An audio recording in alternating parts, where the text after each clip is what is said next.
Good evening, guys. Hope everything is going well. You guys are staying safe. What we'd like to do for you today is basically give you some drills that you can go head out and videotape and be a part of. Potentially, you know, what I'll call summer workout montage for you that we can upload here at NCSA onto your profile.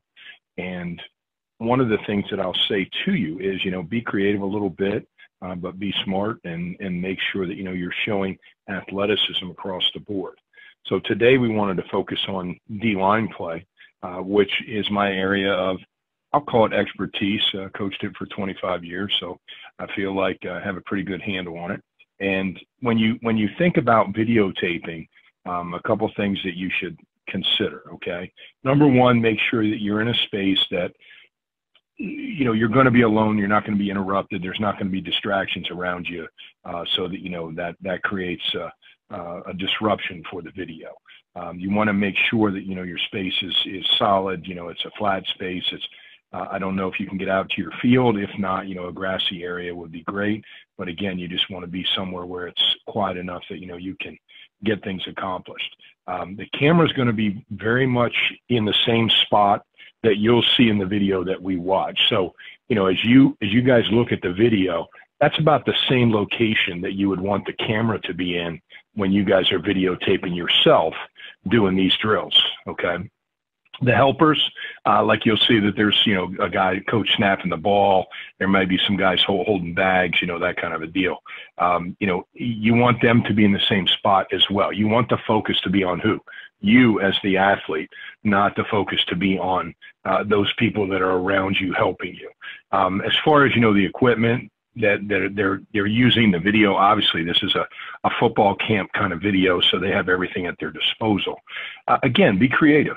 You know, you don't have to have step over bags. You don't have to have, you know, hand shields. You don't have to have those kinds of things.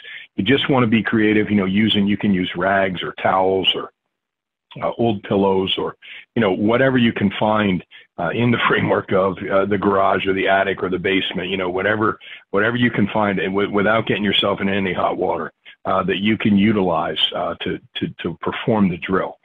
That's going to be a real benefit to you, okay?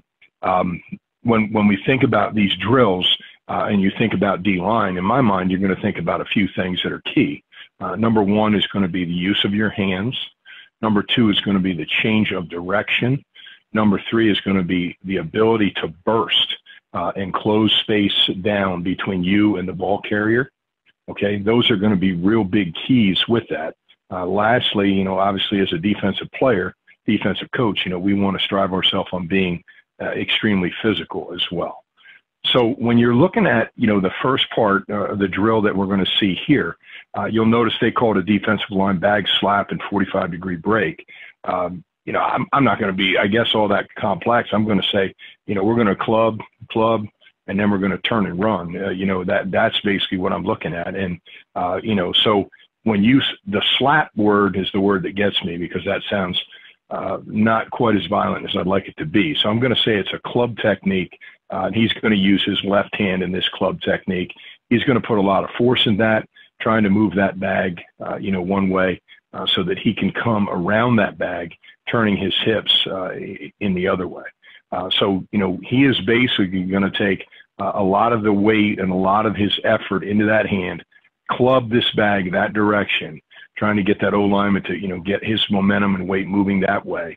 He's then going to turn the hips and slide by, okay, and get, you know, upfield. Now, once he gets by that O-lineman, then it becomes a foot race to the QB. And in this case, we're going to actually do 2 clubs and 2 slides. So club, slide, and then we're going to burst, okay, to the quarterback and make sure that we close that distance, all right? And there's going to be a change of direction incorporated here. So you're seeing a great stance, a great start. You're seeing nice technique here with the club. We're seeing great hips, and then we're seeing super feet because the footwork is going to take us beyond the bag, and then we're seeing that ability to run, okay? Again, be a little creative in this, you know, component. Like, you know, could you put a person here? You could. Yeah, there's no problem. If it's a teammate or something like that, you definitely could. You don't necessarily need a bag because it's just a club technique. All right, so let's watch it one time in full speed.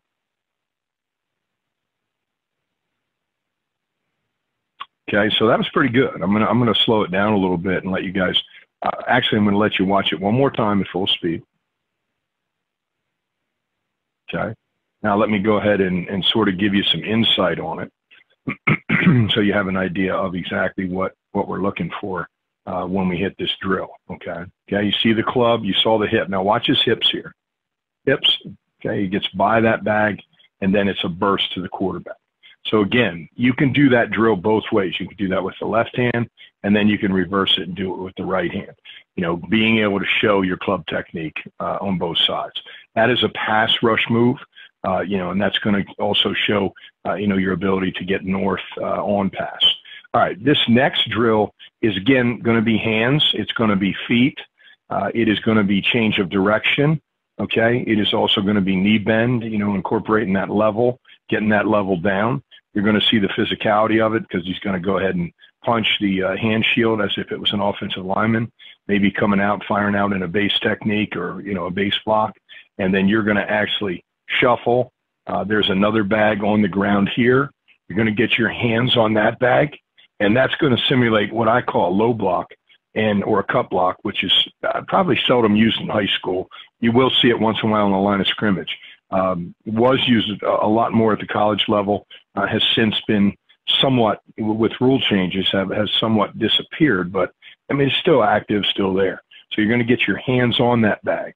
And when you work, you're going to go ahead and slide those feet, and then you're going to punch another bag that looks a whole lot like this, okay? And you're going to work down to another low bag as well. Now, when we punch this bag, we want to make sure our hands are inside. We want to deliver a great impact, you know, and a great strike as we punch here. I always try to tell our kids thumbs up, hands inside, control is what you're looking for. Okay, so you're going to punch, and it's going to be violent. It's going to be active. Okay, and then you're going to move your feet. You're going to get those hands down on the low block, and then you're going to repeat that base block kind of attack, but this time you're going to be on the move. Okay, so let's watch it in full speed. Okay, so you'll notice he's going pretty quick. You know, and you say, Coach, is the objective of the drill to be fast, or is the objective of the drill to be physical and really get your hands on? I think that what you can do is show it in two ways. You know, you can show it in a way in which you're utilizing quickness and speed, and then I think you can also show it in a way where you're using power and explosiveness as well. So that's one thing you can do. You can start on this side, and then you can show it again on the other side by starting and moving to your left first and then coming back.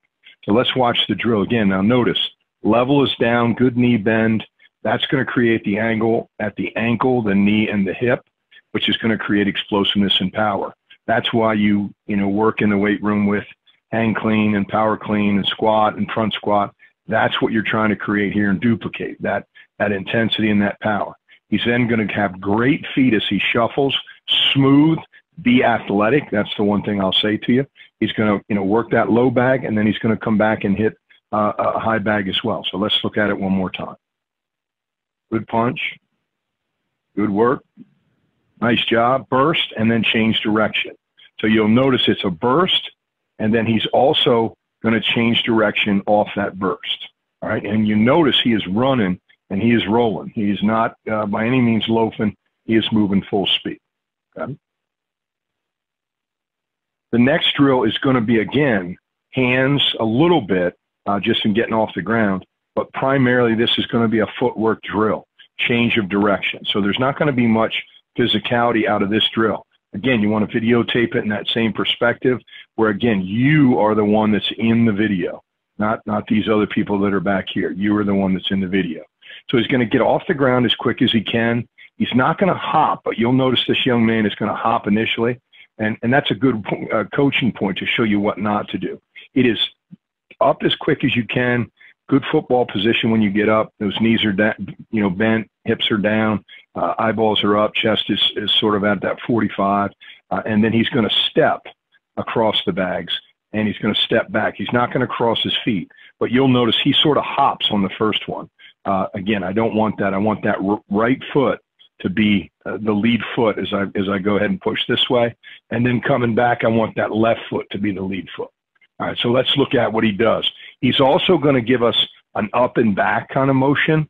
And when you go backwards, you want to be in control, balanced, weight over the balls of your feet. When you come forward, it's an explosion. It is moving fast. It is, explosion. It is a burst coming forward, closing on the football. That's what you're trying to duplicate. You're going to then recover on the back pedal. Again, good balance, working everything from that knee bend to just maintaining, a good football position. And then you're going to go ahead and burst again. Okay, so there's a couple different components here. Is there a change of direction? By all means, left and right and front and back. Saw that little hop. Here we go. Back, burst, back, burst. Okay, you guys see it, and then they burst him out of there as well. There's a lot of change of direction in D-line drills. Okay, so I'm going to just show you that one more time in fast speed so that you guys see it and you get a pretty good sense of exactly how you want to film it and exactly how you want to duplicate, okay? All right, so here we go. He's on the ground, up off the ground. Don't hop. Don't bring that left foot over. Step over with the right foot. Back, burst, and then burst out of there. Very good, okay? So you get the premise. Now he's going to do it the other way. It's going to come to you first. You'll notice he messes up right there, okay? He just has a little bit of trouble on the transition of his footwork. Okay, again, you'll see the burst and the change of direction. So I'm going to stop it where he has a little bit of trouble. Okay, so he gets up. You see that? When he hopped, he took this foot, crossed over, and hopped over. Remember, when you're going right, let that right foot lead the way. When you're coming left, let the left foot lead the way. So that if I'm going right, the right foot is stepping over. If I'm going left, the left foot is stepping over. There he goes with the finish. Up and back, again, burst on the forward, come out of that, change direction, very good. Okay. Last part of the drill is going to be coming off the ball. This is going to be, typical what you guys would do on a daily basis. I'm going to say that, you guys work takeoffs daily on air where you're getting a simulated snap by one of the coaches and you're taking off, trying to get north up the field. Again, working your steps, quick and immediate first step. Getting north with that second step, creating basically closure into the backfield, a new line of scrimmage, looking to create that train wreck if you're going to get a man on you and getting your hands on. Now, this case, you're not going to have any contact, so this is just going to be coming out of our stance. It is a footwork explosive kind of drill, and then it's going to be a change of direction because he's going to come upfield and press. He's going to get a direction by the coach, and he is going to turn just like you would in your angle of pursuit and run to the football. Okay, now there's not anybody out here, I don't believe, in this drill, but he's going to, simulate that there's somebody out there. All right, so let's watch his takeoff. Good stance. I'd like his feet to be a little bit more vertical upfield, not they're sort of a little off key there or off center, so I might coach him up with that. Along with, you see that right there. I don't like that. And I want everything, so I'm going to tighten his stance up where his foot might be here. That's going to look a little bit better for me. Okay. All right, so let's take a look and see what he does on the takeoff and then also on the redirect. Redirect down the line, and you'll notice they even make him change direction there again, which is good. Okay, so one more time as you guys see that. Great takeoff. Up the field. Boom, there's the direction. It's down the line. And then burst up the field, okay? All right, so you see and have a pretty good sense of some of the drills that you guys can videotape, okay? And these are going to combine with, any kind of strength stuff that you've been doing. You may ask, is it a 1 rep max? It doesn't have to be. If you're hitting, 315 for 10, on the bench, or if you're hitting, 405 for a set of 15, you get it. You're number one, you're killing it. Number two, that's the kind of thing that you want to show. You can also just do, like when you guys are working, whether it's a speed ladder, mini hurdles, cones, those kinds of movements, you can showcase that as well. Even some of the conditioning stuff that you're doing. A lot of guys like to work on hills. I've seen a lot of guys that are working, in sand and doing that kind of thing. So you can be creative, but again, you want to make sure that the focus and the camera are, on you, and you are the key to the video.